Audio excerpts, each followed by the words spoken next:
c'est un modèle dans l'énergie nucléaire. Est-ce que vous prenez la France comme un modèle aujourd'hui? 80% de l'énergie nucléaire, est-ce que c'est un modèle?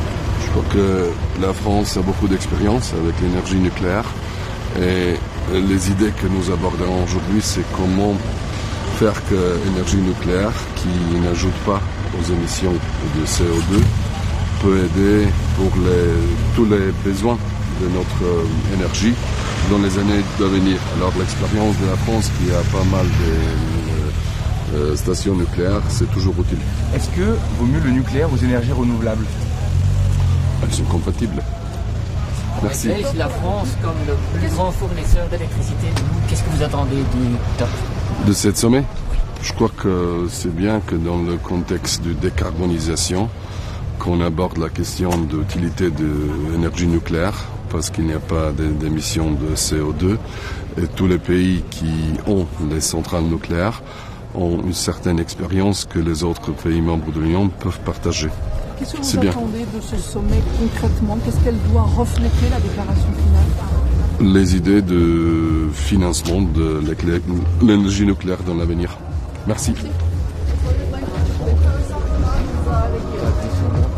Za sve. Dakle, bitno je kako ćemo koristiti nuklearnu energiju u budućnosti za proizvodnju električne energije. Za Hrvatsku je to posebno bitno kao 50% suvlasnica nuklearne elektrane Krško, iz koje dolazi između 15 i 20% potreba za našu električnu energiju i sigurno je da moramo vidjeti u budućnosti kako nuklearnu energiju učiniti što bolje financiranom i što lakše financiranom od strane europskih sredstava. Hoćete razgovarati sa predsjednikom Vučićem danas? Uvijek se sretnemo na samitima. Hvala. Pourquoi ce sommet est si important aujourd'hui? Il est important parce qu'il faut discuter l'énergie nucléaire dans le contexte de décarbonisation. Il s'agit d'énergie où il n'y a pas des émissions additionnelles de CO2 et dans le contexte de financement de l'énergie nucléaire dans l'avenir. Alors, le nucléaire, certains disent qu'il est trop cher. Le nouveau nucléaire, la priorité, c'est d'abord d'aller avec l'ancien nucléaire et de pouvoir refaire de nouvelles centrales peut-être dans le futur. Oui, il y a deux pistes. Une piste c'est nouvelle et l'autre c'est d'améliorer et prolonger la vie des centrales nucléaires que nous avons aujourd'hui. Le mix énergétique, le nucléaire, il n'est pas incompatible avec les énergies renouvelables?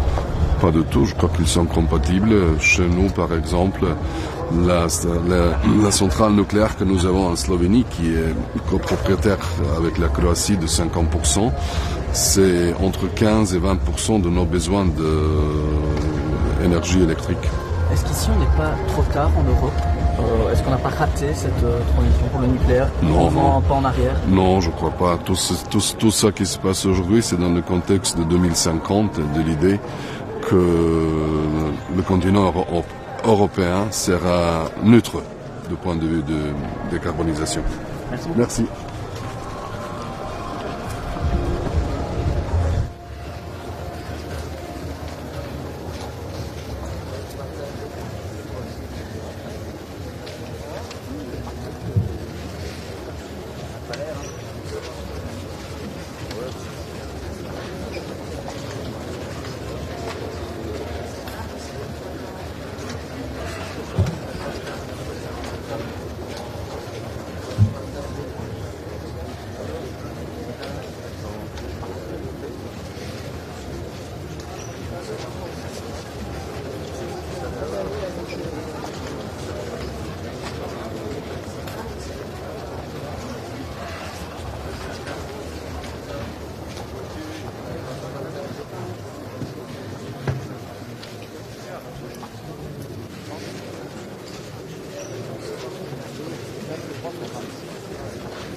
Czech Republic.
Engels.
start in a couple of minutes. May I ask you to take your seats, please?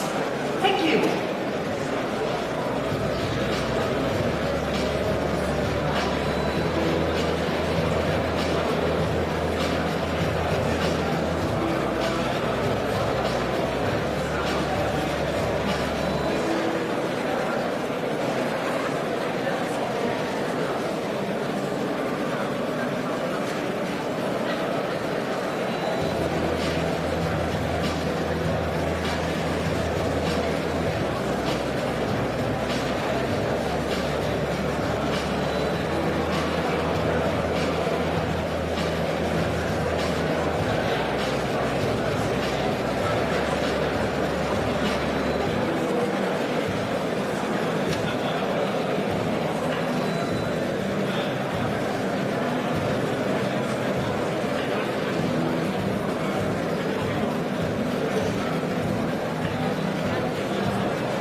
Excellencies, distinguished guests, ladies and gentlemen, we are very pleased to welcome you today for the very first Nuclear Energy Summit.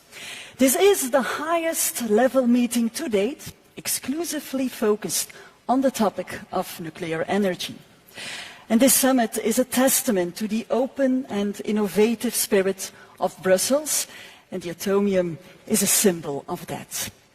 Today will feature national statements by each of the delegations present, a host press conference, and a sequence of panel discussions to debate the place of nuclear power in our road to net zero. Allow me to give the floor to one of today's hosts, the Belgian Prime Minister, for his opening remarks. Please welcome Mr. Alexander De Croo.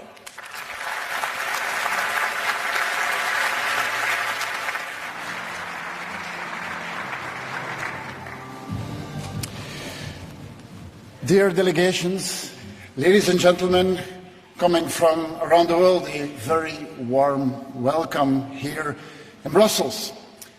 We are just a few steps away from the Atomium. The Atomium, a symbol of technology and innovation, an infinite belief in scientific progress. When the Atomium was erected in 1958, it was very different from your everyday monument.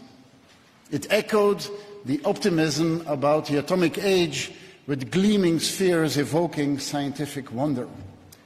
Reflecting human ingenuity, the Atomium inspired generations to come. This is the very reason why we meet today. Reaching net zero by 2050 will require the same human ingenuity. And nuclear energy will be part of achieving that ambitious goal. For Belgium, today's gathering is about accelerating our collective path to climate neutrality. Every day, in every corner of the globe, the consequences of climate change are becoming increasingly visible. We cannot waste any time when it comes to fighting global warming. The challenge we face is enormous.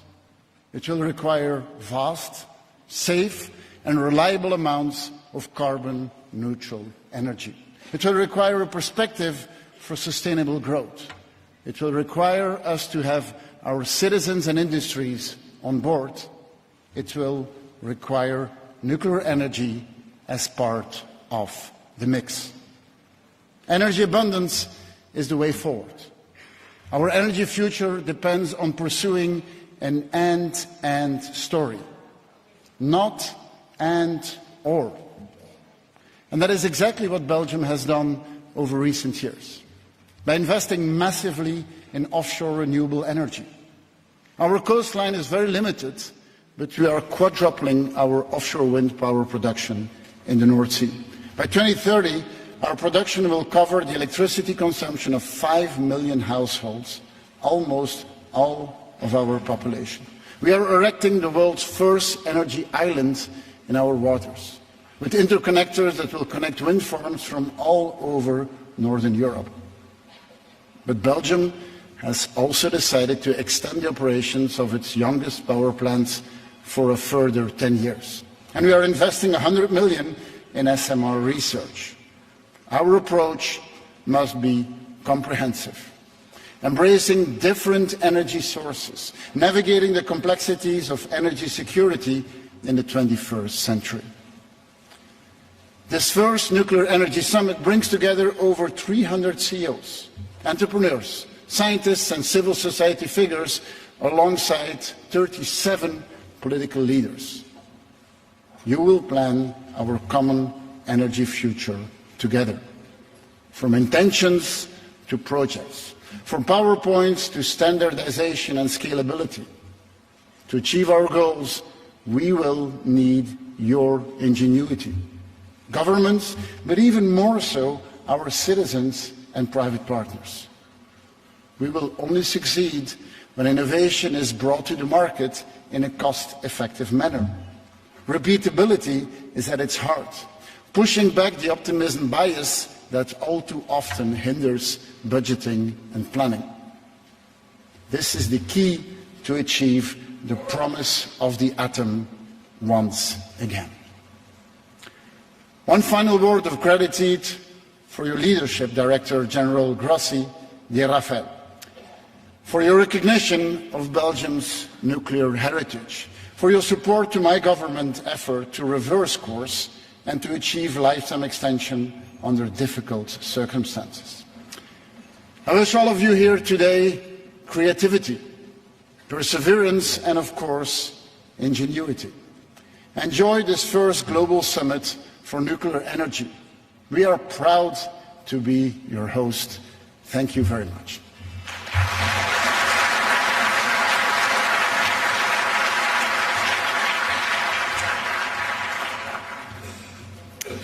Thank you very much, Prime Minister De Croo. This summit is co-organized by the International Atomic Energy Agency, the World Centre for Cooperation in the Nuclear Field, while promoting the safe, secure and peaceful use of nuclear technology. I would therefore like to give the floor to the Director General of the International Atomic Energy Agency for his opening remarks, Dr. Rafael Mariano Grossi.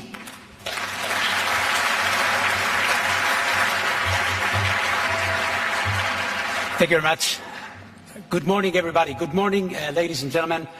Dear Alexander, thank you for hosting us for this first ever nuclear energy summit. It is interesting to note that it took 70 years of commercial exploitation of nuclear energy to have the first meeting at your level, at our level, at the level of world leaders. And it's logical that it happens now. Could have happened before, but now it is not a good thing to have. It is a need. It is a necessary thing to have. There is a convergence of factors that we all know and you as leaders are dealing with every day. There is an energy crisis, an energy dilemma. There are also undeniable tensions in the world, and we know for a fact that nuclear energy today, not as a prospect, not as a plan, not as a utopian idea, is today, as we speak, providing a quarter, 25% of the clean energy which is produced in the world, and here in Europe, half of it. But more is needed in a collaborative way. As Alexander was wisely saying, this is not a beauty contest. This is a fight where we have to use all the available, dispatchable, CO2-free energy sources for the common challenge, which is to decarbonize our energy matrices as soon as we can. And we are moving in that direction. As I was saying, it took 70 years to get to the first summit. It took 28 conferences on climate change to recognize at long last that nuclear should be accelerated. And it's good that it has happened. Better late than never.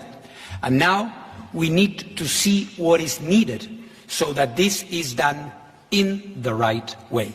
And this is why the IAEA is part of the effort. This is why we are here. Because we were created in the 1950s, more or less at the time the beautiful atomium was being built. In fact, the atomium was 58. The IAEA was created in 57, after the 1953 Atoms for Peace speech by President Eisenhower at the United Nations. Atoms for Peace is what we need. And Atoms for Peace is all about the challenge that we have in front of us. The important thing is that this, in a world that is, of course, confronted with all these tensions and differences, this, as you can see here, this is a global effort.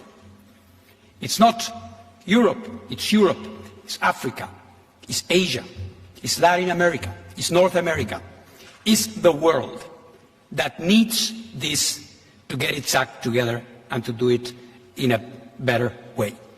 But of course, when we meet at this level of leaders, it's not to celebrate or simply to commemorate something, it's to think about how to do it better and how to do it right.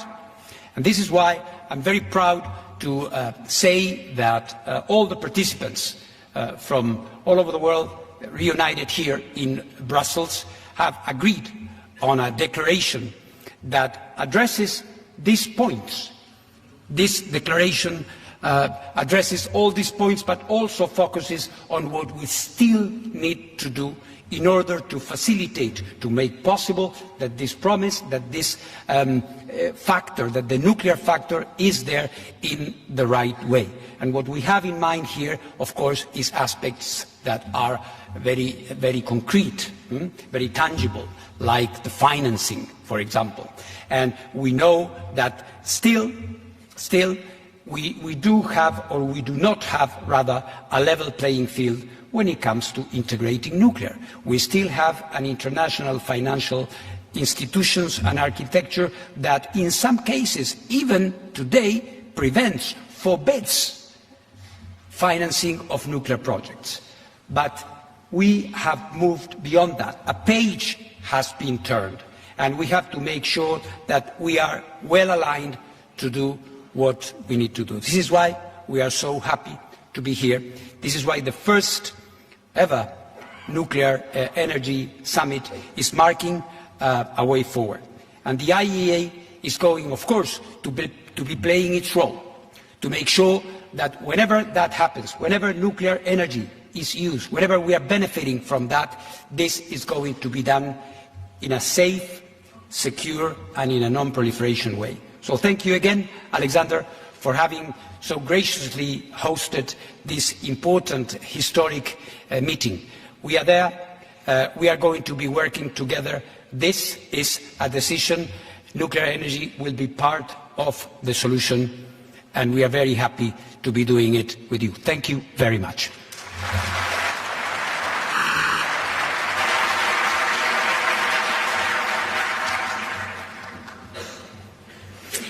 Thank you very much, Director General Grossi. And we are joined here today with quite a lot of delegations from around the world and more than 300 representatives from industry, civil society and the broader nuclear energy community. We will now move on to the national statements by each of the delegations gathered here today.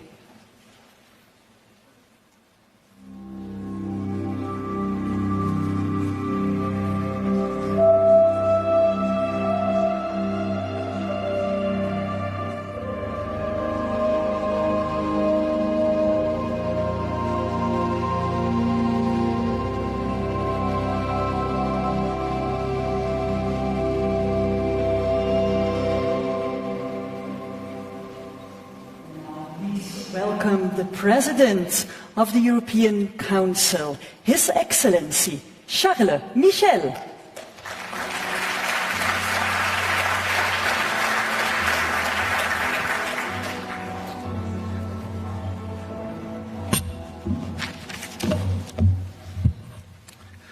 Dear Prime Minister, dear Alexander, Madam President of the Commission, dear Director General Rafael Grossi, dear Head of States, Head of Governments, ladies and gentlemen. First of all, dear Alexander, let me thank you for hosting this important summit under the Belgian presidency. Ladies and gentlemen, a more sovereign Europe is not just wishful thinking. Today, the world is more dangerous and unpredictable than ever. Wars, conflicts, climate change, and the digital revolution. And that's why in the EU we know that we must take greater responsibility for our common future. Our actions must match our ambitions. We are getting stronger in strategic areas and building our European sovereignty, especially in two critical areas that should be priorities for all of us. First, our competitiveness and prosperity. Second, our security and defense. Russia's war against Ukraine has been a brutal awakening for all of us. It showed we need to be a lot stronger in security and defense. We must be defense ready. But Russia's war has also had a dramatic impact on our energy security. In fact, the Kremlin fired an energy missile at Europe to obliterate our economies, weaken our societies, and destroy our morale. And it showed we must be more independent in the energy sector and less dependent on unreliable regimes for our energy. More independence means more freedom. Freedom to act boldly, to defend our interests and to promote our fundamental values. And that's why we must build a genuine energy union as a pillar of our EU sovereignty, because this would allow Europeans to act collectively and give us more energy security and more control of our future. Nuclear energy has a role to play in our European sovereignty. Ladies and gentlemen, dear friends, nuclear energy accounts for about 10% of electricity generation globally.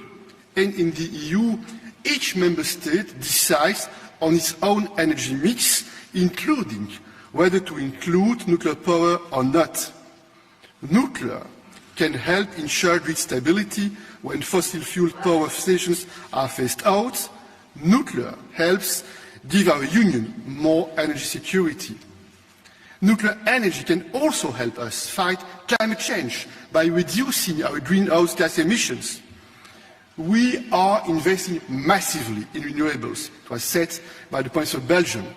But we need to do more, we must innovate more. Small modular reactors foster new technologies such as hydrogen. They could be decisive in decarbonizing our building sector, for instance, and promising advances in fusion and fission technologies could be a game changer for the future of nuclear energy. Ladies and gentlemen, dear friends, we also need to strengthen nuclear security around the world. And the IAEA plays a crucial role helping countries apply international safety standards to strengthen nuclear power plant safety. Dear Director General, dear friend Rafael Grossi, the EU fully supports you, your work. The agency is playing a fundamental role in ensuring nuclear energy is used for safe, secure and peaceful purposes. Ladies and gentlemen, the green and energy transition is a challenge for every country across the globe, and nuclear has a role in supporting these transitions that affect every human being, no matter where they live on this planet. Today, again, Europe is being severely challenged. European sovereignty is, I am convinced, our best answer to this challenge, our path to making the EU stronger, more independent and more influential. We will deliver on this vision. I thank you.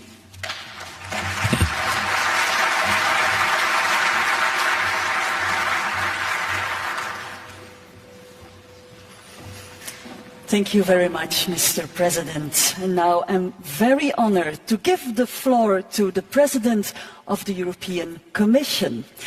May I ask you a warm welcome to Her Excellency, Ursula von der Leyen.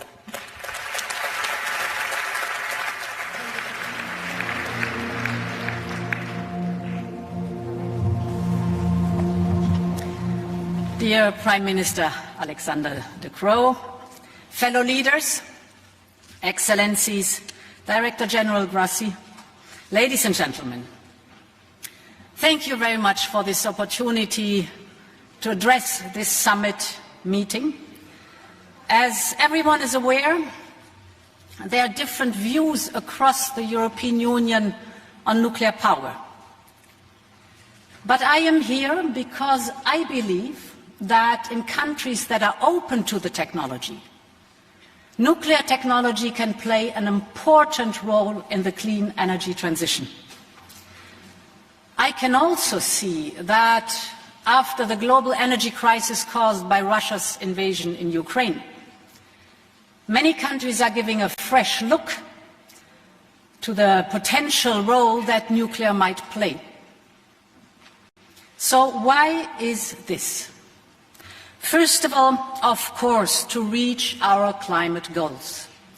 Let us not forget that nuclear power worldwide is the second largest source of low-emission electricity after hydropower.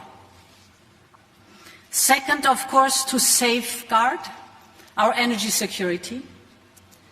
Countries look to reduce their dependence on imported fossil fuels.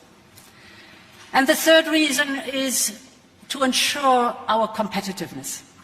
Nuclear power can provide a reliable anchor for electricity prices. Now, this renewed interest comes at a pivotal moment. Most pathways to net zero keep a place open for nuclear power. And if I look at the International Energy Agency's 2050 scenario, for example, nuclear power, nuclear capacity has had to double till 2050, while renewables, of course, take the most of the work of decarbonizing global electricity supply. And yes, also our European Commission projections show that renewable energy sources in the majority are complemented by nuclear energy and will be the backbone of the EU power production by 2050. However, this future for nuclear technology is hardly assured. The reality today in most markets is a reality of a slow but steady decline in market share. So if you look at the world as a whole, nuclear currently accounts for 9% of the global electricity mix. But in 1988, nuclear power reached 18% share. That is the double of today. And the same is visible within the European Union. Nuclear power is still the largest single source of electricity generation in the European Union, with a 22% share. But that share is substantially below the levels reached in the 1990s, when nuclear power generated 1/3 of Europe's electricity. So what would it take for nuclear to make a substantial contribution to our climate neutrality objective? And I see a few key tasks ahead of us. The main one is to secure new investments. The IAEA analysis tells us that investments need to accelerate already this decade and reach new heights in the 2030s to meet the Paris Agreement target. That requires support from governments to ensure that financing is available and that nuclear's contribution to electricity security is properly valued and remunerated. It secondly means discipline from the nuclear power industry. The future of nuclear depends on the industry's ability to deliver on time and on budget.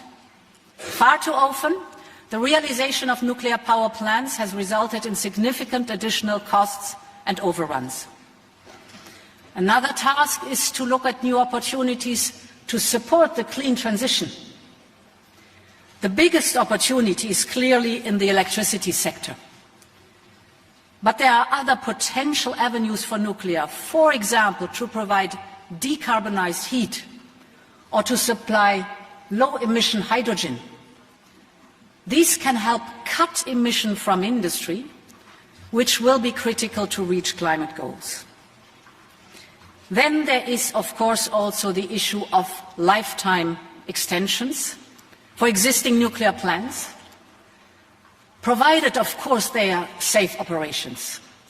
Given the urgency of the climate challenge, countries need to consider their options carefully before they forego a readily available source of low-emission electricity. Extending the safe operation of today's nuclear fleet is one of the cheapest ways to secure clean power at scale, so it can help pave a cost-effective path to net zero. The final task is to innovate.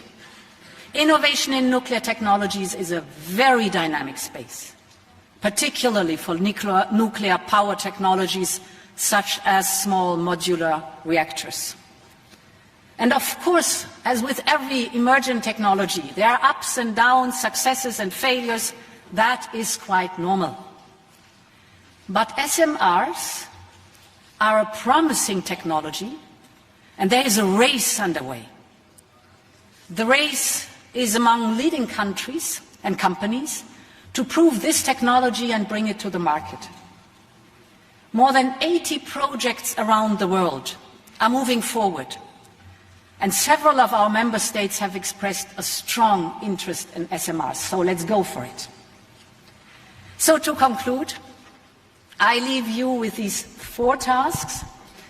Invest now in climate neutrality 2050. Broaden your engagement with clean energy transition. Consider the extending of lifetimes of existing plants with full commitment to the highest level of safety, and innovate. If the industry and governments can deliver on these tasks, then I can see a way forward for nuclear power to make a significant contribution to a rapid, safe and secure net zero future. Thank you very much.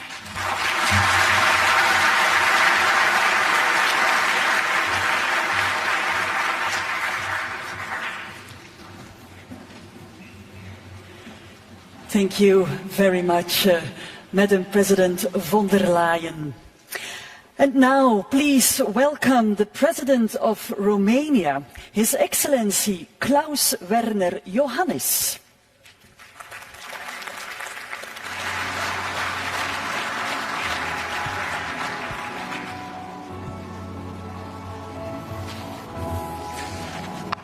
Thank you.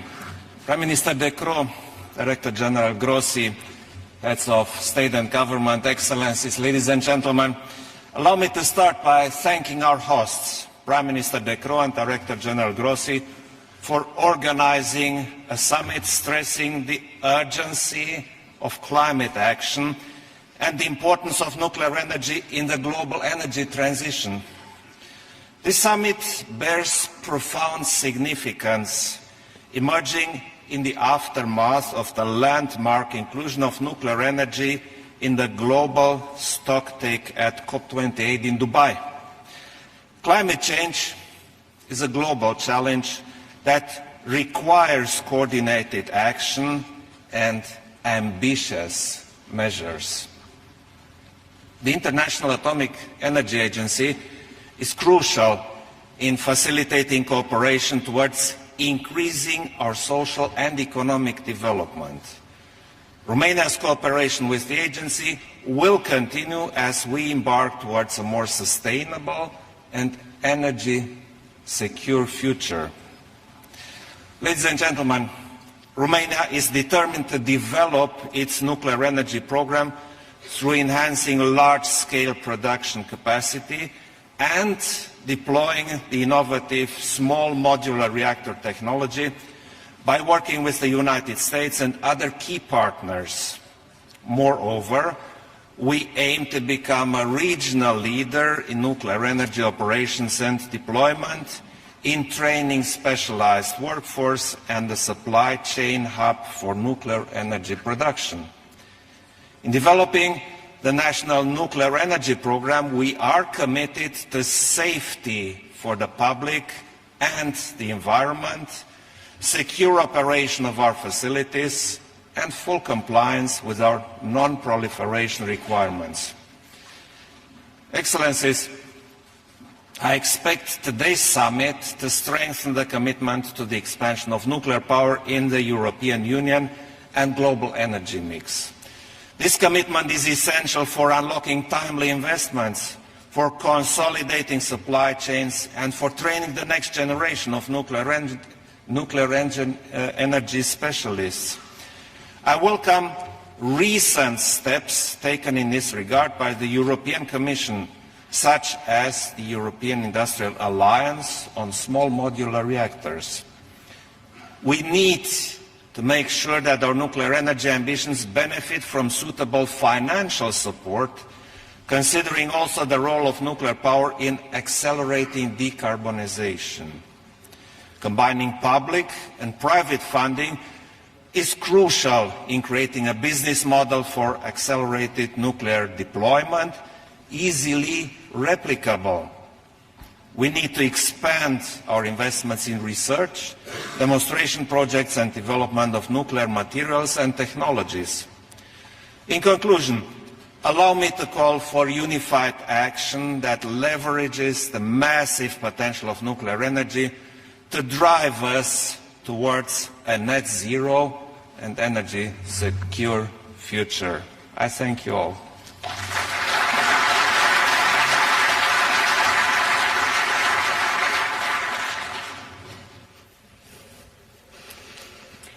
Thank you very much, Your Excellency. And now I would like to give the floor to the President of Serbia, His Excellency Aleksandar Vučić.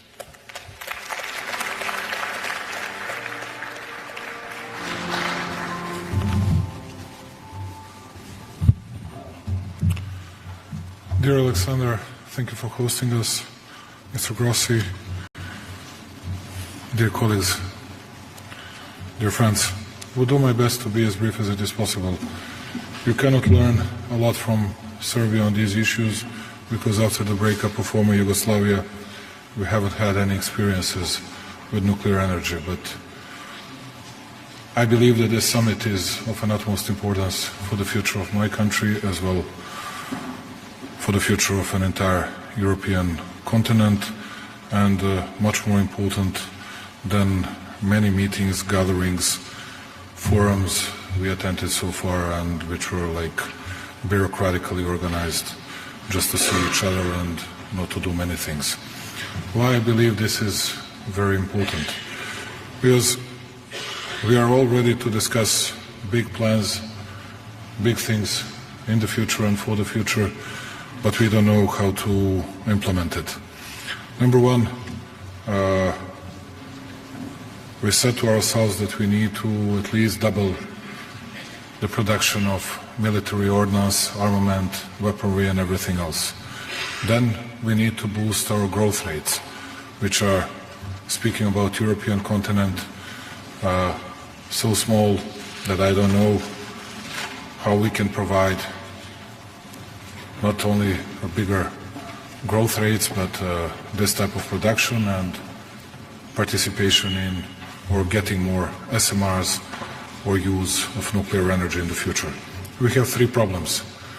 Number one is that we, at least in my country, we have know-how. We don't have know-how about use of nuclear energy, and we don't know exactly where to get it. Number two is how we're going to finance all these projects, and I can tell you in advance that we are very much interested in getting at least 4 SMRs that can replace 1,200 megawatts. We don't know how to do it, how to finance it, because it costs around 7.5 up to 8 billion euros. Anyway, we'll be ready to participate significantly, but we need to get some sort of support from the other sides, from the leading states, leading countries of European Union. And number three, it means that we'll always need to get a change of mindsets of our people, which is not easy, but we are ready to do it, which means that we'll not only adjust, but we'll have to change an overall legislative framework, and we'll do it. And at the end, if we're going to have a continuation of terrible security situation, which means different type of wars in the world, my question would be, who's going to finance it? How are we going to finance it? How are we going to secure bigger growth rates? How are we going to produce more military equipment than we used to? Or is it just another fairy tale? Anyway, I believe this is very useful. I really believe in this and would like to get a lot of help, particularly know-how for my country, and will ask our hosts and all the others to be as much supportive as it is possible. And Mr. Grossi, please come to Belgrade as soon as possible. You're always very welcome, and thank you for listening to me. I'm sorry that I took a lot of your time. Thank you very much.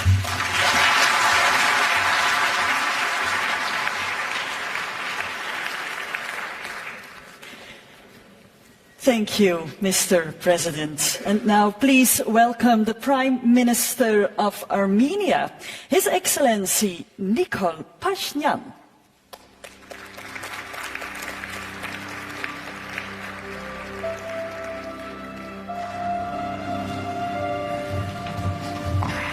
Thank you very much.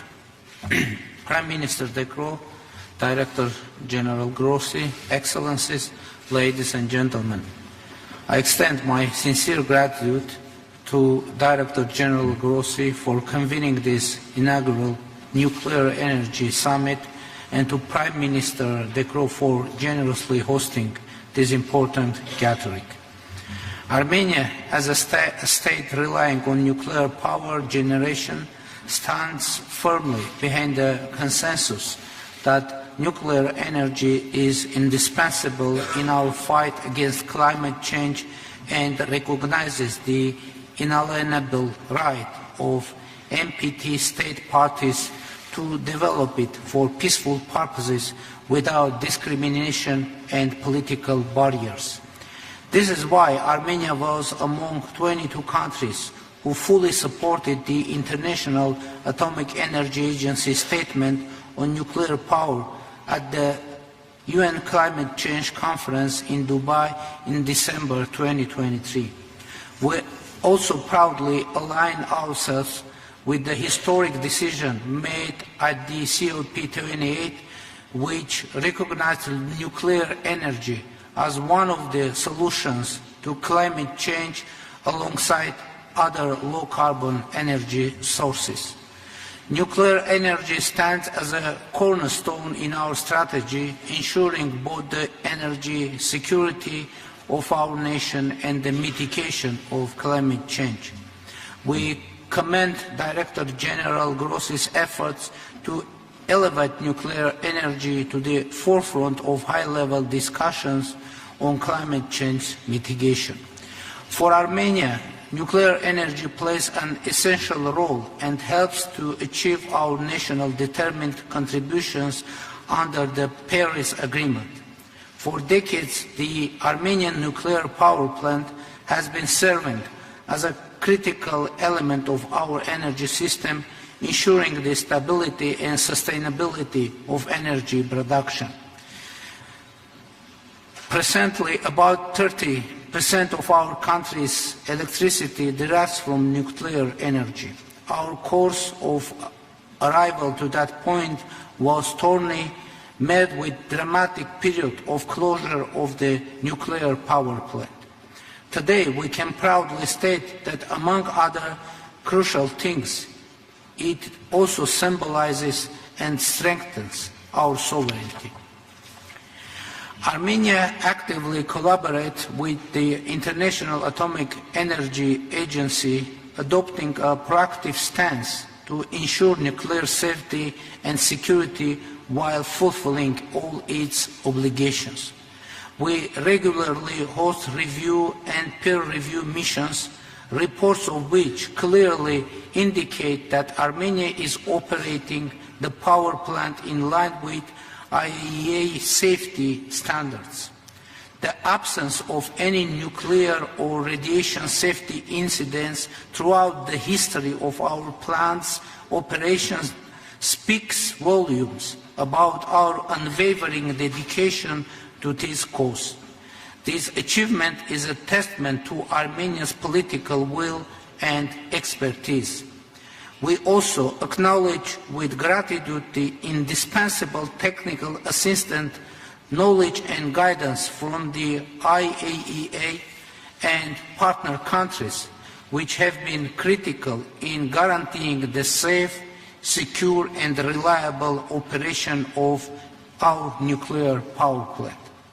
With such experience and set priorities, Armenia, alongside many countries present here, has decided to extend the lifetime of its nuclear power plant from 2026 until 2036.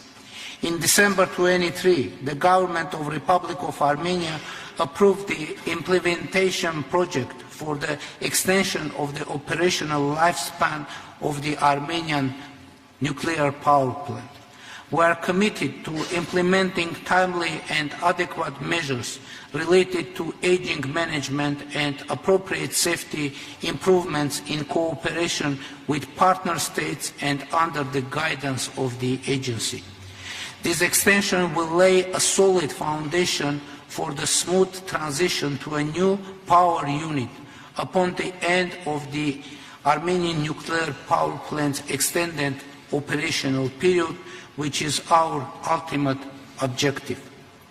In this regard, Armenia is committed to fostering close collaboration with and leveraging the expertise of both IAEA and partner countries to identify the optimal solution for replacing the current unit. Our transparent and open policy for the safe and peaceful use of atomic energy will continue to guide our efforts as we explore advanced nuclear technologies to further enhance safety, efficiency and environmental credentials in our nuclear energy sector. Today we renew our collective commitment to unleashing the full potential of nuclear power and fostering conducive conditions for its development. Regrettably, ongoing conflict worldwide not only jeopardize the safety and security of nuclear facilities, but also hinder the advancement of peaceful nuclear initiatives. Armenia calls upon all international partners to seize the historic opportunity of the current summit and with the joint efforts advance the commitments and goals set out in the summit declaration to pave the way towards a cleaner, safer and more sustainable future for the generations to come. Thank you for your attention.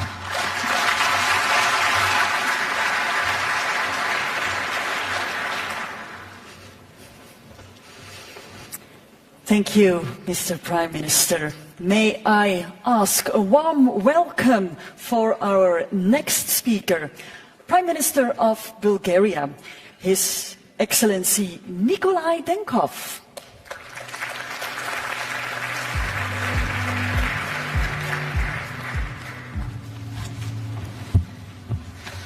Dear Mr. Chairperson, dear Alexander, dear Excellencies and distinguished guests.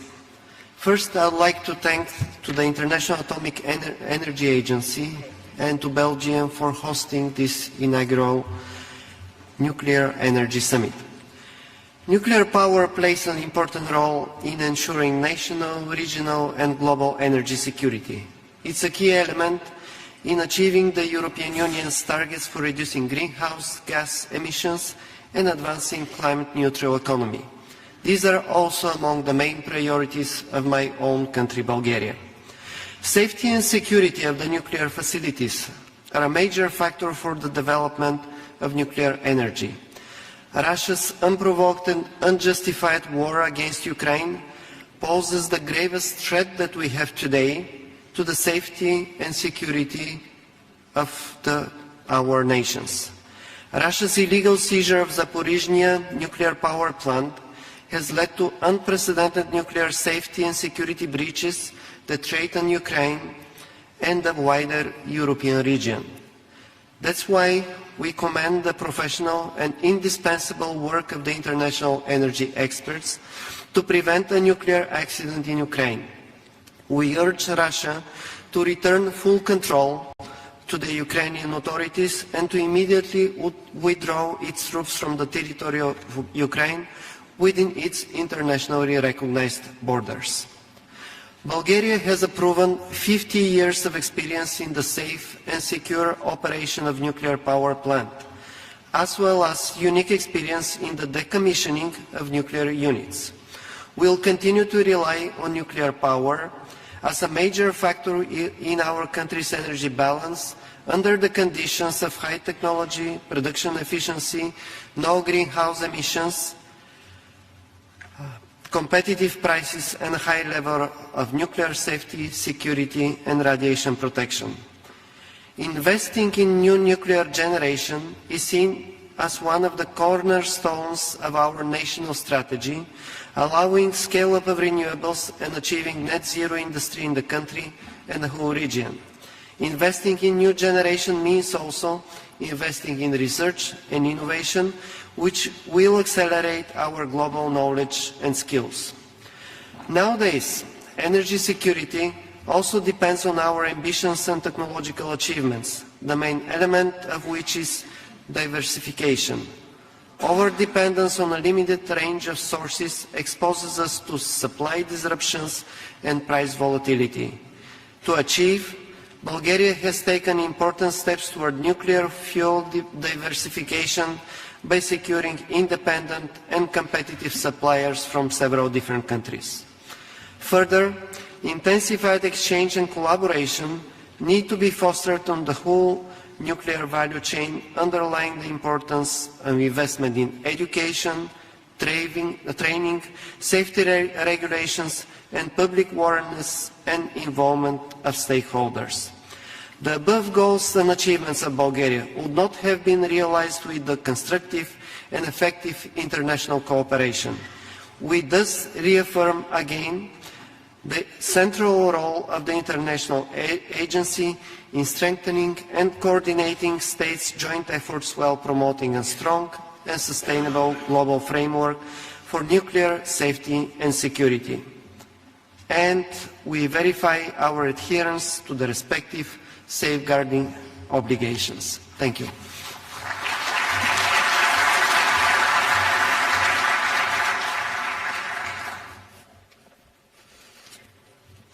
Thank you, Your Excellency.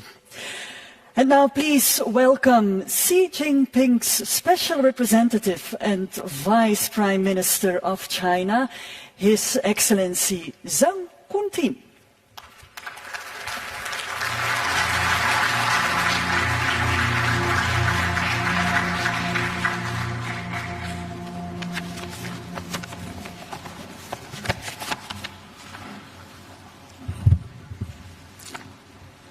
女士们、先生们、朋友们，很高兴作为中国国家主席习近平特别代表出席首届核能峰会。首先，我荣幸地转达习近平主席对国际原子能机构和比利时举办首届核能峰会的良好祝愿，预祝峰会取得圆满成功。核能在应对气候变化、保障能源安全中具有独特的优势。10年前，习近平主席提出理性、协调、并进的核安全观。2020年，习近平主席郑重宣布，中国将力争2030年前实现碳达峰，2060年前实现碳中和。为了实现这一目标，我们将核电作为构建新型能源体系的重要选项，制定实施了积极、安全、有序发展核电的政策措施。截止到2023年，中国大陆在运核电机组55台，在建机组36台。去年核电发电44万吉瓦时，相当于节约标煤440,000 gigawatt-hours of electricity, equivalent to saving 130 million tons of standard coal and reducing 350 million tons of CO2 emissions. At the same time, we have actively assisted fellow developing countries in training nuclear professionals and building nuclear energy infrastructure. We have expanded cooperation in the application of nuclear technology in such fields as culture, agriculture, medical care, etc. Through concrete actions and real results, China has made its contributions to the global transition to green and low-carbon energy. Dear colleagues, to address climate change and ensure energy security is a common challenge facing the entire humanity. Guided by the Global Development Initiative, Global Security Initiative, and Global Civilization Initiative proposed by President Xi Jinping, China is ready to work with all parties to better utilize nuclear energy to propel sustainable economic, social, and environmental development of the world. We should strive for technology innovation. We need to strengthen cooperation on basic research in nuclear energy, the R&D demonstration and application of the fourth-generation nuclear energy systems, the application of small SMRs, the multi-purpose utilization of nuclear energy, and the nuclear fusion technology with a view to provide nuclear technology and the solutions that are more advanced. We should safeguard nuclear security and security safety. We need to double down efforts on nuclear safety, security, and non-proliferation, depending on changes and cooperate on the operation and the regulation of nuclear power plants and the management of spent fuel and radioactive waste. We should promote inclusiveness. We need to scale up technical support and resource input for developing countries, support them in including nuclear in their energy mix, and let the outcomes of nuclear development benefit more countries. We should uphold openness and ordinance. We need to advance global nuclear energy governance in a more just and equitable direction. Strengthen international division of labor and collaboration in the nuclear industry, enhance the resilience and the security of the global nuclear industrial and supply chains, and oppose any politicization of the peaceful use of nuclear energy. Colleagues, the IAEA is a global center of nuclear cooperation with a mission to promote atoms for peace and development.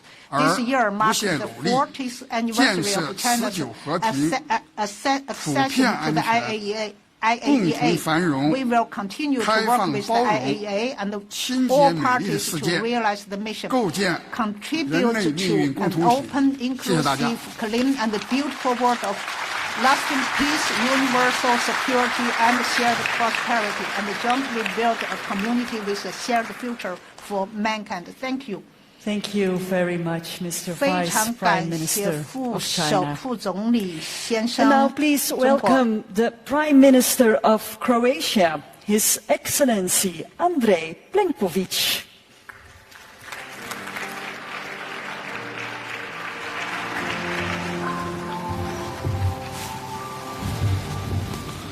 Thank you very much, dear Alexander. In 2022, nuclear energy represented 21.8% of the EU's electricity production. This shows the importance of this technology for the energy transition in the European Union. Moreover, in light of recent geopolitical developments, particularly Russia's aggression against Ukraine, it is crucial that this technology is recognized and supported as a key element, helping to secure the European Union's energy independence alongside with energy coming from renewable resources.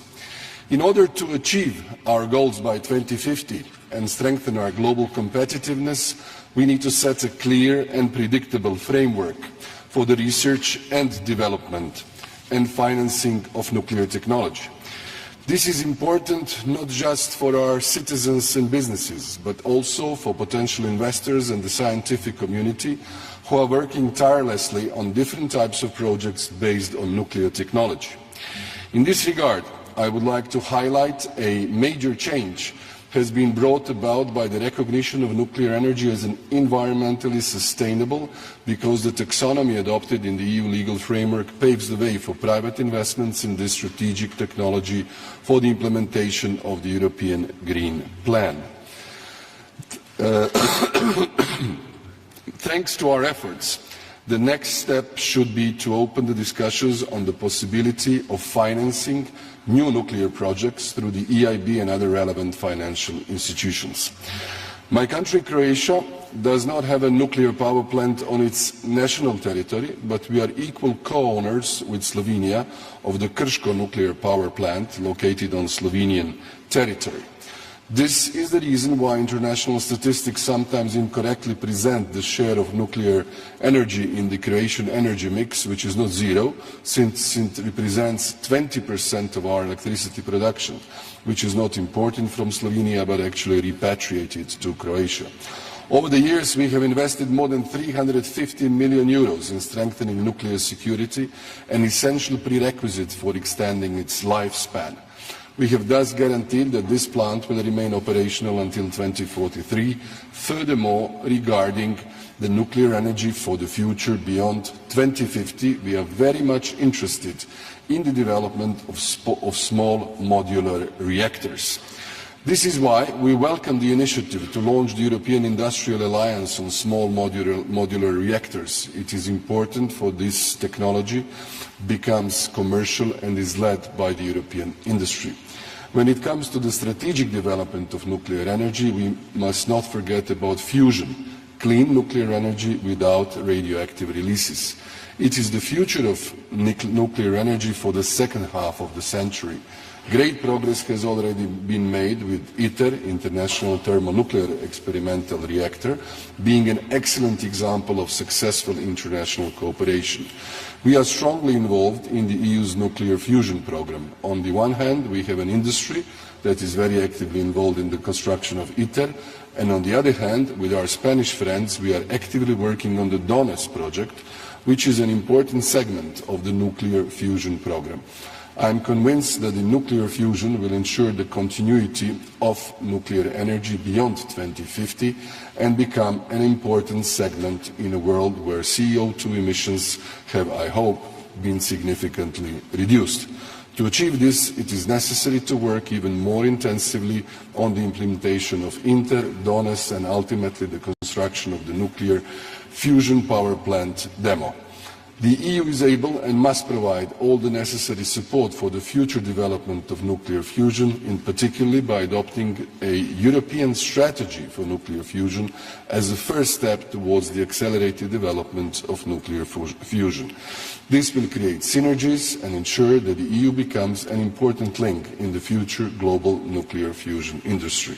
If all member states decide to work together, the European Union will be able to mobilize the scientific, technical and financial capital necessary to tackle the biggest challenges in the nuclear sector and pave the way for clean nuclear power, whose resources are virtually unlimited without radioactive waste.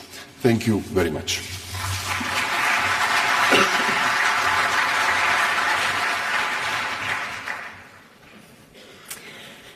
Thank you, Mr. Prime Minister. And now may I ask a warm welcome to the Prime Minister of the Czech Republic, His Excellency Petr Fiala.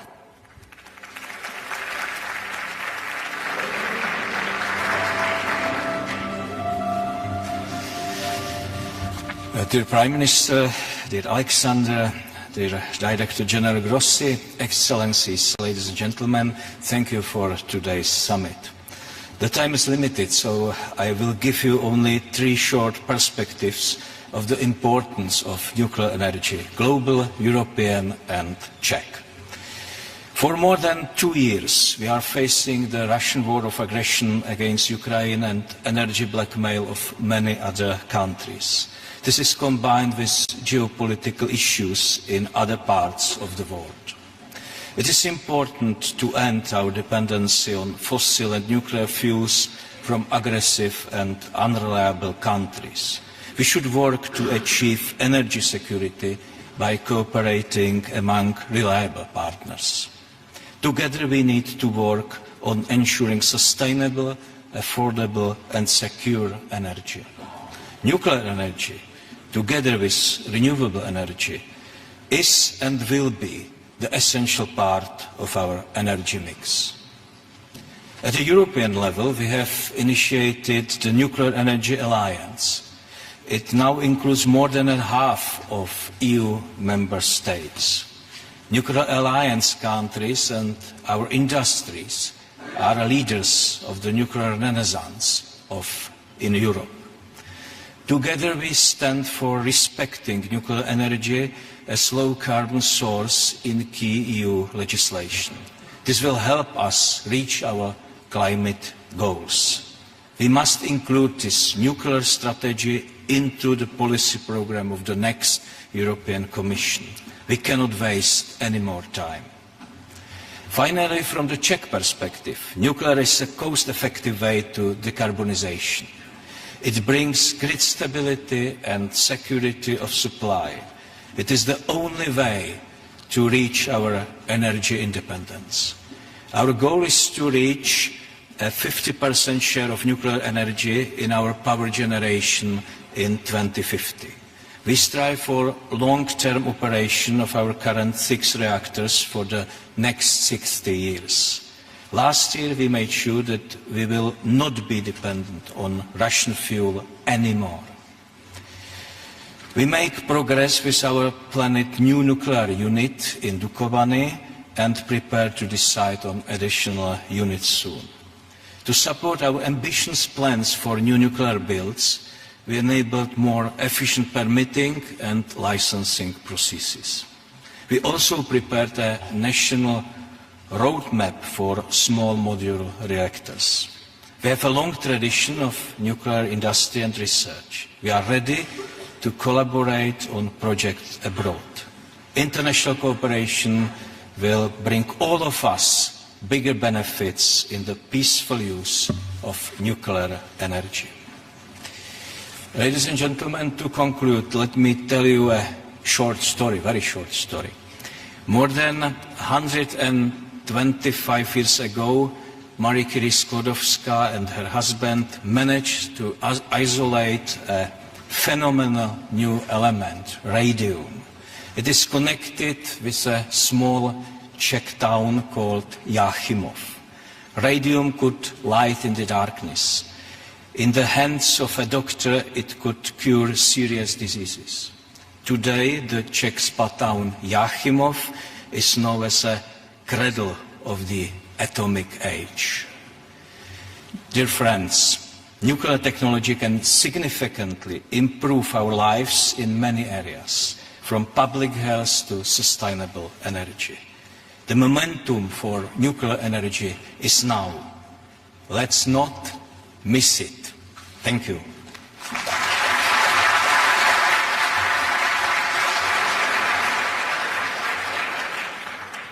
Thank you, Your Excellency. And now I would like to give the floor to the Prime Minister of Finland, His Excellency Petteri Orpo.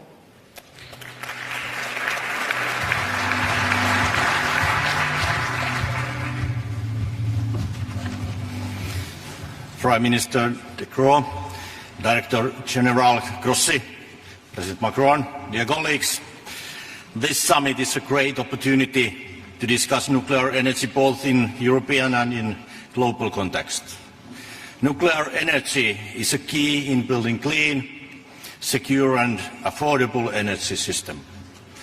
For Finland, nuclear energy is a very important part of our sustainable energy system. And we need to work together in order to find right solutions in Europe and globally. For the European leaders, including many of us here today, setting EU 2040 climate target is one of the key priorities for the coming years. Globally, we need to strengthen our actions to meet objectives of Paris Agreement. Nuclear energy together with renewables is an answer to decarbonize our energy system and industry. We have to be ready to promote and defend a technologically neutral approach. In our view, technological neutrality should be the guiding principle in all measures when implementing the 2030 target. Finland highlights the predictable EU policy lays the ground for energy investments and innovations. Director General Grossi, let me start by expressing my full support your work. I commend you and the Secretariat for professional, objective and impartial work. There are so many ways how the IAEA can support civil nuclear energy, in particular in the topical area of small modular reactors. One of the great examples, the nuclear harmonization, is nuclear harmonization and standardization initiative. This is an approach that the Finnish government strongly supports. Ladies and gentlemen, Finland has strongly condemned Russia's illegal invasion of Ukraine from the beginning. The war of aggression is a serious threat to the safety of nuclear installations, and I want to express Finland's strong support to the IAEA's work concerning the nuclear safety, security and safeguards in Ukraine. Dear colleagues, we have over 45 years tradition in successful and safe use of nuclear power. With Olkiluoto 3, Europe's largest power plant and renewable solutions, we have been able to secure affordable electricity to our citizens.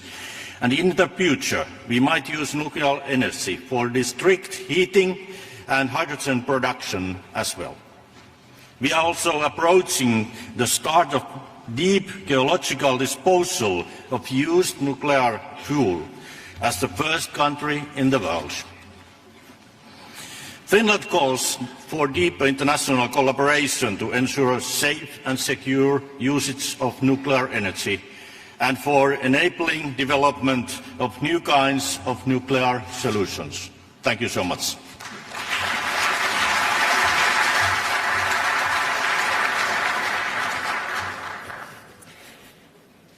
Thank you very much, Mr. Prime Minister Orpo. And now please welcome the Prime Minister of Hungary, His Excellency Viktor Orbán.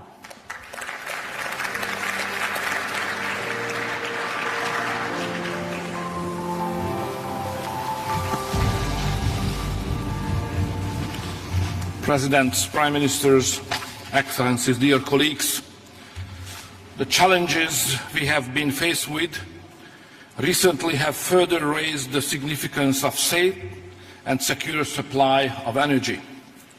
The question became absolutely obvious: how can we generate big quantity of electricity in a cheap, safe, sustainable and environmentally friendly way? The answer is clear. It is only the nuclear way of generating electricity which can simultaneously satisfy all these requirements. Hungary has been using nuclear energy for almost 5 decades, and this provides a stable basis for the safety of our energy supply. Half of all produced electricity is ensured by our nuclear power plant, which covers a third of our electricity demand. Based on this experience, we decided not only to maintain our already existing capacities, but to invest more into nuclear and to increase its share to 70% when it comes to national electric supply. According to the current state of play, A new capacity of 2,400 megawatt will be connected to the grid during the beginning of the next decade. This will enable us to avoid imports of 3.5 billion cubic meters of natural gas every year, and our annual CO2 emission will be decreased by 17 million tons, which equals 1.5 times more than the emission of the entire Hungarian transportation sector, and 3 times more compared to what all our forests in Hungary can digest. We are happy to note that regardless of the geopolitical difficulties, a wide range of international, professional and scientific cooperation still exists on the field of nuclear energy, while Russia became the #1 uranium supplier of the United States last year. A number of American, German, French, Swedish, Swiss and even Austrian subcontractors are working together with the Russian constructors on our nuclear expansion project. It is the interest of all of us to prevent nuclear energy to become hostage of geopolitical conflicts, hypocrisy and ideological debates. Therefore, let me finally thank all of you to interfere into the European Court case regarding our nuclear investment and to ensure the safe delivery of nuclear fuel to our existing plant. Thank you for your kind attention.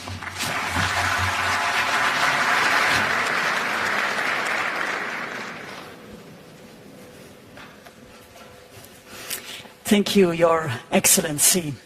And for the next national statement, I'm very honored to give the floor to the Prime Minister of the Netherlands. Please welcome Mr. Mark Rutte.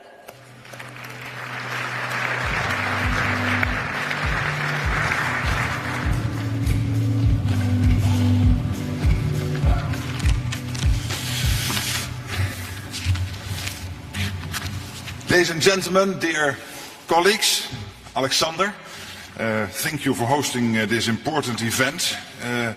I think our presence here this is the first ever nuclear energy summit. It illustrates, I believe, a widespread recognition of the crucial role that nuclear power can play in and combating climate change and providing energy security. For a long time, many of us had reservations. A key reason being the 1986 Chernobyl disaster, which people of my generation still remember vividly. But times have changed. Safety technology has evolved. And, of course, our views on the urgency of a fossil-free future have changed dramatically in recent decades. I believe there can be no doubt now that the war in Ukraine and its impact on the energy sector has acted as an accelerator. Never before has the vulnerability of our energy system been felt so directly. Never before has the need for a reliable and affordable fossil-free energy supply been so clear. And never before has it been so obvious that the energy transition cannot rest on solar and wind power alone. It is true that for the transition to succeed, we need every carbon-free energy source we can get. But we also need a source that's available come rain or shine. And that is nuclear energy. At COP28 we reached collectively a new milestone. In Dubai, more than 20 countries signed a declaration to triple nuclear energy capacity by 2050. The Netherlands is one of the signatories. Because we realize that we can't reach net zero anytime soon without investing heavily in nuclear energy. So that's exactly what we are doing. We are investing in the existing nuclear power plant in Borselen in order to keep it open longer. The mayor of that town will address this summit later today. And we are now preparing to build 2 new large-scale facilities in the years ahead. Yes, of course, we need to keep innovating to make nuclear energy ever safer and also more efficient. That goes without saying. And with that in mind, today I want to applaud the efforts of you, Mr. Grossi, and everyone at the International Atomic Energy Agency. The agency's role as a knowledge provider and also a watchdog. These two roles, it is crucial. Not only for individual countries, but also for the international community. You help foster the kind of global cooperation that we need to move forward. So let's keep working together for a safe and stable energy future that serves both people and planet. Thank you.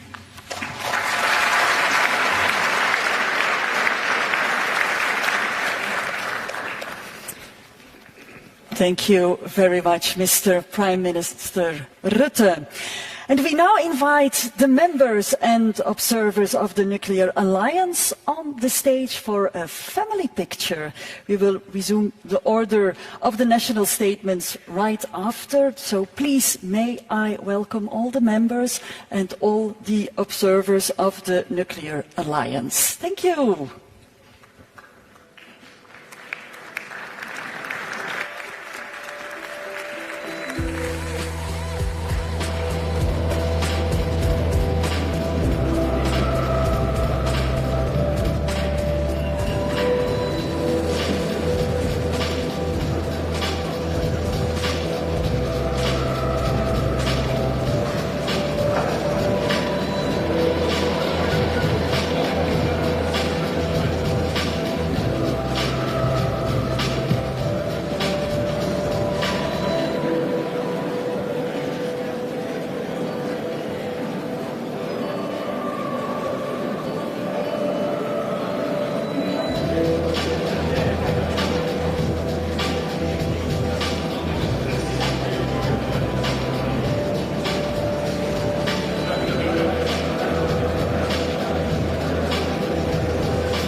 C'est un modèle dans l'énergie nucléaire. Est-ce que vous prenez la France comme un modèle?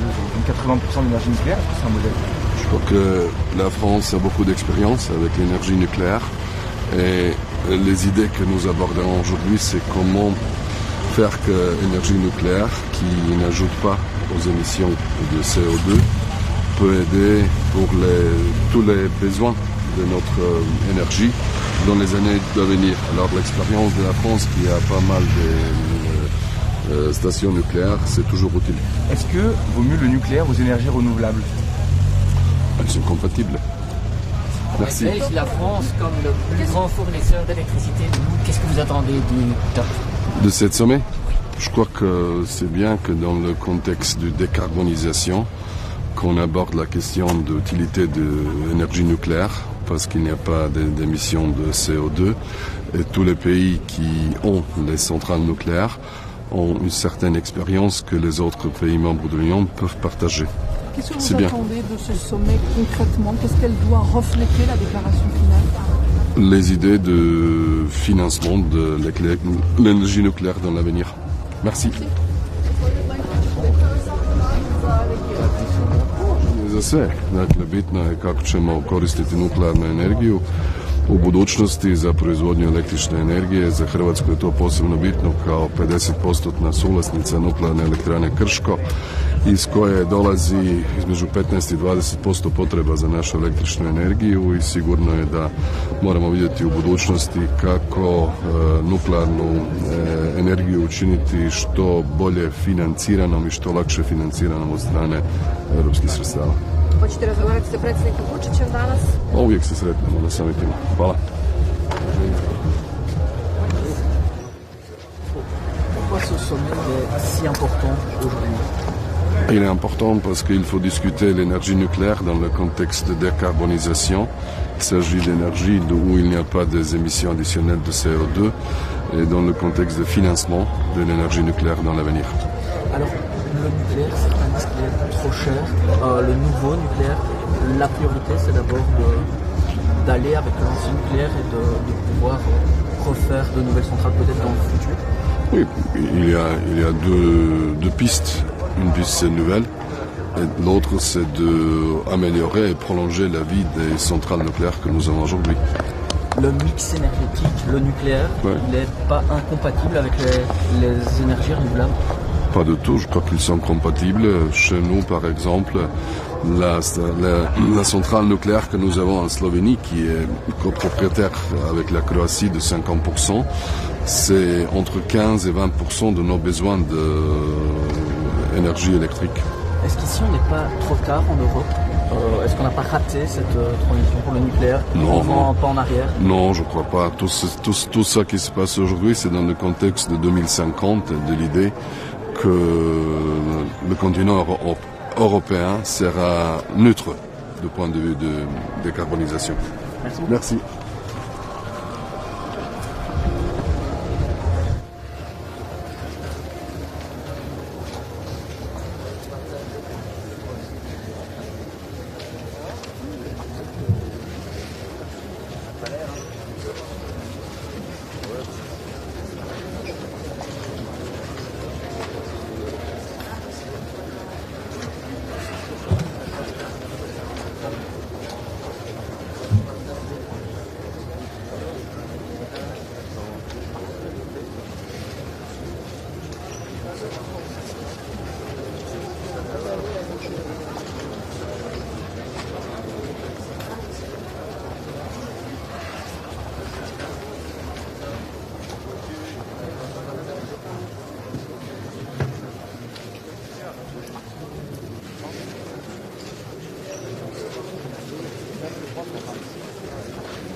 Czech Republic. That's right.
emissions so far. Pakistan has fully trained human resource capable to support nuclear power infrastructure. Our robust regulatory infrastructure ensures comprehensive safety and security of national nuclear installations and materials access all domains. Pakistan also stands ready to share its experience and expertise in peaceful uses of nuclear technology with the world. We value our partnership with IAEA, which is not limited to energy only.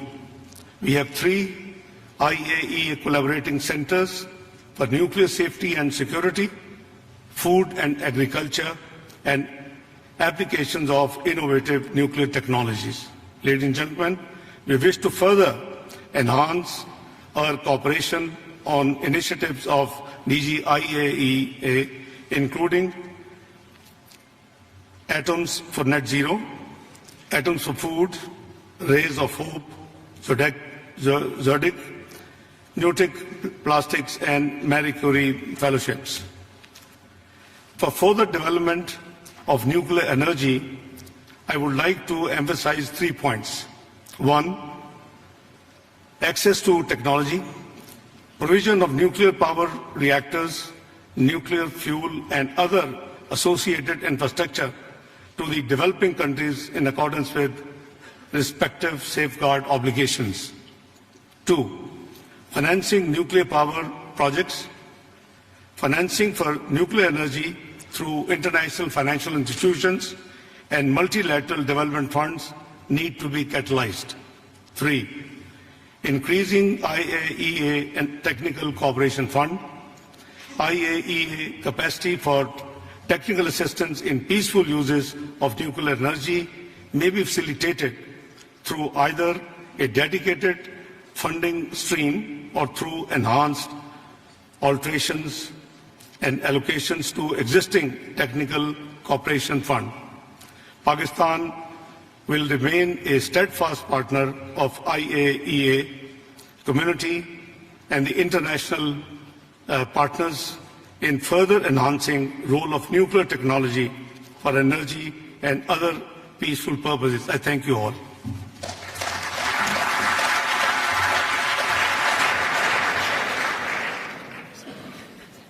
Thank you, Minister Dar. And now please welcome the Minister of Foreign Affairs of Turkey, His Excellency Hakan Fidan.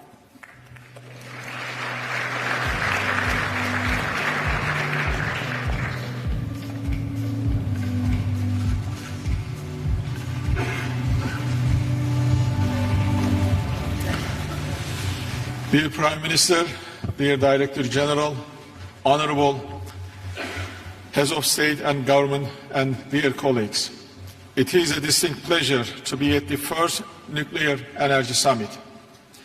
Therefore, we thank Belgium and the IAEA for organizing this timely meeting.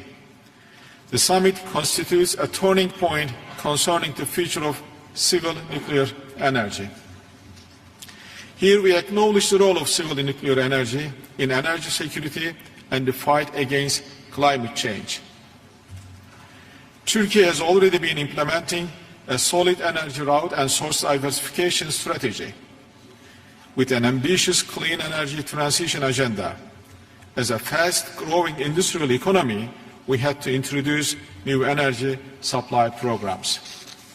Therefore, we step into the civil nuclear arena. The Akkuyu nuclear power plant is our flagship project. Once fully operational, it will meet 10% of our electricity demand.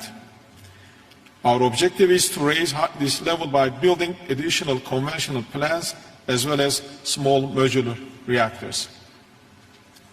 As an embarking country, we have been applying the highest international safety standards in cooperation with the agency. I would also like to highlight the importance of global cooperation for financing of nuclear energy projects. Excellencies, The situation in Zaporizhzhia nuclear power plant is a serious concern for us.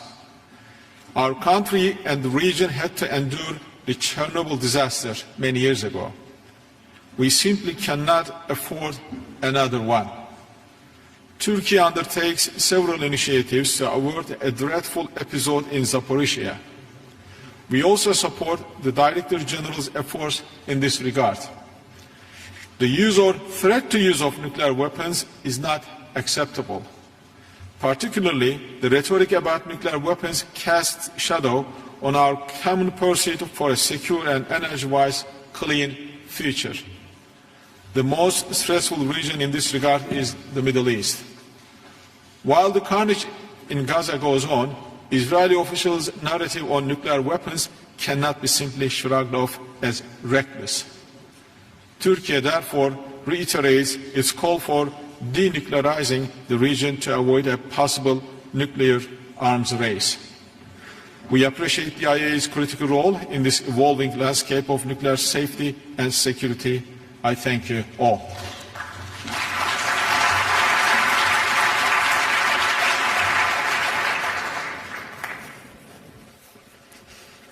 Thank you very much, Your Excellency. And for the following statement, I would like to ask a warm welcome to the Parliamentary Vice Minister of Foreign Affairs of Japan, His Excellency Masahiro Komura.